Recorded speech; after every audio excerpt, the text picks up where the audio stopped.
kangaka kule nkonzo yakhe engcwele. Amen.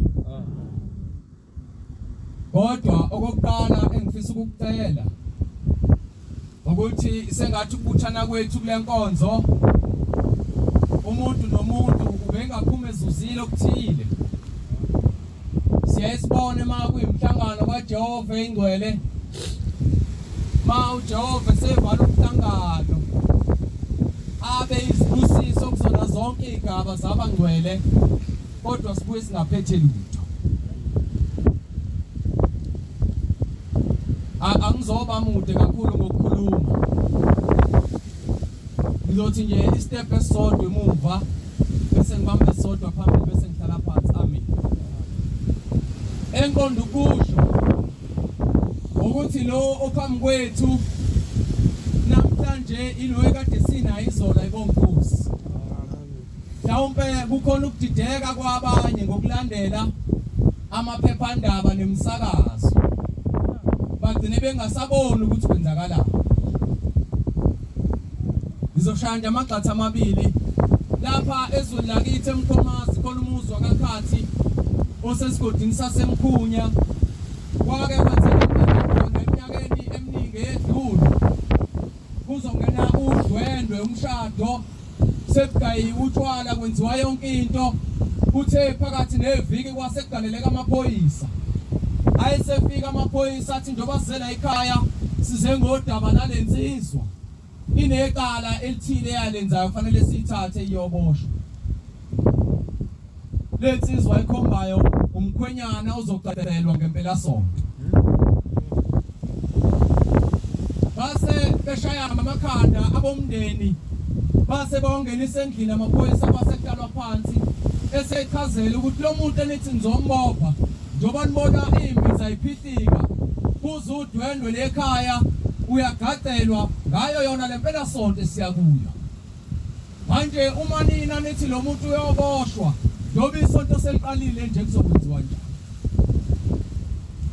Base bebhunga bomndeni kwase kusukuma umfowabo kamkhwenyana omncane wasiyavolontiya, wathi kulungile amaphoyisa athathani mina nifike lapha phambili nithi mina umnikazi wecala ukuze umfowethu akwazi ukuthi asale umshado uqhubeke.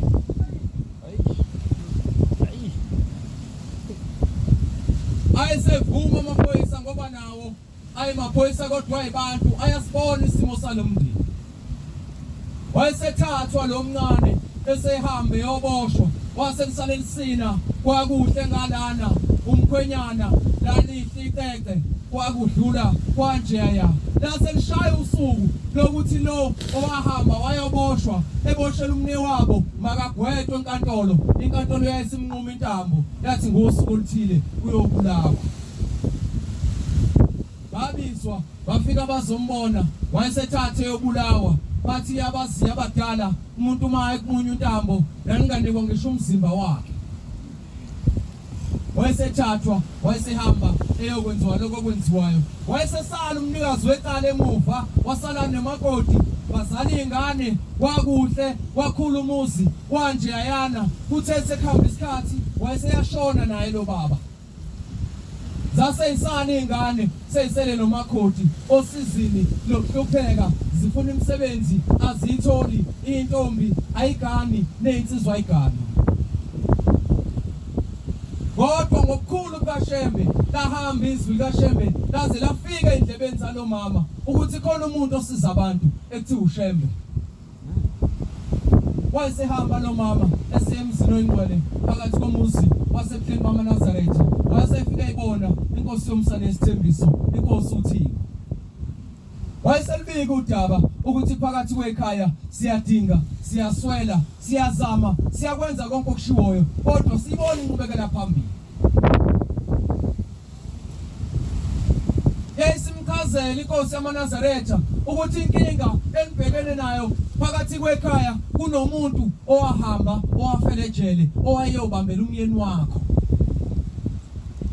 Manje lo muntu la ekhona uyakhala uthi akazakhunjulwe, akazenzelwe lutho, akakazabuyiswe ngisho ejele wagcina ngokuyobonwa wafela khona, yayisiphela indaba yakhe. uyena lo muntu okhuluma kulezi ingane uthi lezi ingane kamfowabo ngabazikho ukube yena akasithathanga isinqumo sokuyobambela umfowabo ejele. Sethi inkosi hamba mama uyofuna umshumayeli wezwe langakini. Ngicela ukuyiphinda le. Hamba mama uyofuna umshumayeli wezwe langakini. Ayisangizikhipha umshumayeli ithi naku umshumayeli wena ozokusiza. Ithi inkosi yamaNazaretha ngizomlanda lo muntu owafela ejele ngiyombeka emzini wasemvwini ngoba iwona muzi wasemkhomazi la khona bonke abantu basemkhomazi abahambile emhlabeni badlula khona abakholwayo nabangakholwa. Ithi lo mshumayeli wezwe langakini niyohamba naye niye khona emzini wasemvwini nifike nithandaze nimthathe lo muntu owafela ejele bese nihamba naye nifike nimgeze nimngenise ekhaya. Ithi uma nimthathile niyothi manisuka phakathi komzi wasemvwini yonethe imvula encane umkhemezelo bese iyaphela noma senifike ekhaya futhi senimgeze niyomngenisa yonethe imvula encane umkhemezelo bese iyaphela bese ningena naye ekhaya konkosi. Yekuthenini bantwana benkosi zingayiningi inkulumo ezikhona kodwa munye umphakade.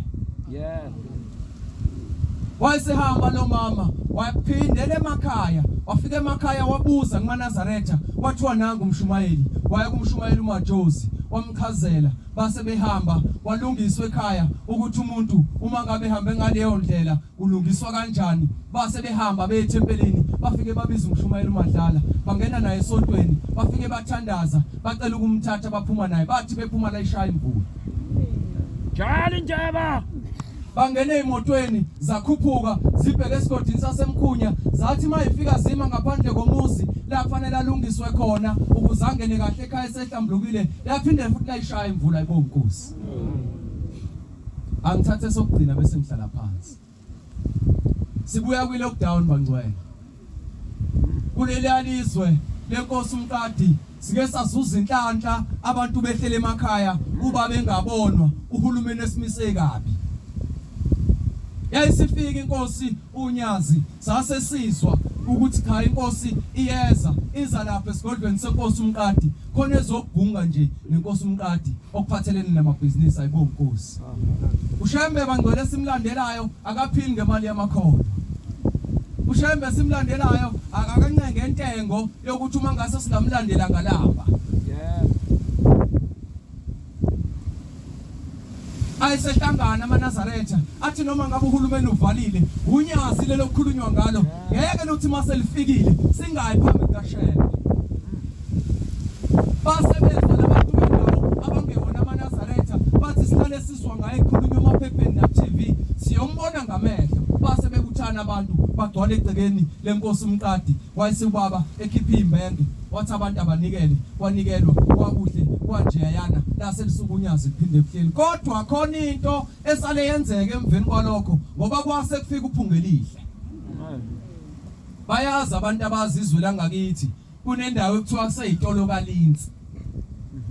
Indawo leya eyayinebhunu ngesikhathi sobandlululo laliphethe amaplaza omoba lalithenga iboshwa emajele liyosebenzisa lapha emobeni. Maske sagula isiboshwa kunendawo ewumgodo shona phansi eyayijele abesethathwa logula ngoba uyasiphazamisa sifuna ukusebenza ayophonswa lapha emgodini azafele khona.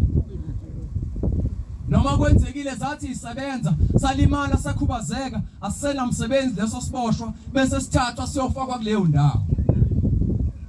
Kodwa ngikhuluma ngokuthi lo hleze esihlalweni namhlanje yilo kade ehleli izona. Okubisikhathi sikhona bengizothi suka nkungu emehlweni engathi bengasuka abafowethu. Kuyibanga elincane u3 minutes mangicabanga bawuhamba ngemoto usuka esigodlweni senkosi umqadi uya kuleli ijele ekwakulahlwa kulona abantu bafele khona kuphele ngabo. Kuthe kusuka leyo ndawo kwakha abantu seyiphelile imoba kwakha abantu khona bavuka labantu sebezusi lo Nyazi kade lifike komkhulu bavuka labantu bathi simzwile uShembe ubela. Bathi bantu bakule ndawo silekeleleni nisiyele kuShembe ngoba ndiselokusafa kwala sisaboshiwe namanje asikaze sikhululeke.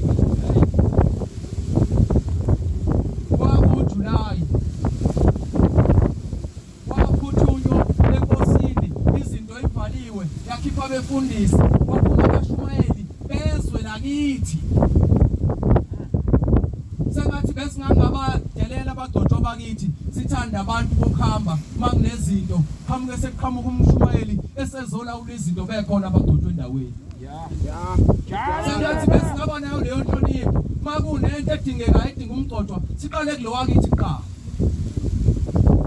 bathunywa befundisi kodwa bashumayela ababenza lo msebenzi abezwe lakithi beyogeza abantu abafele ejele bebulawe ibhunu lezimoba ngoba lo nkulunkulu esimkhonzayo yilo nkulunkulu owalanda indoda yakakhathi yayifele ejele inkosi kusisenexweni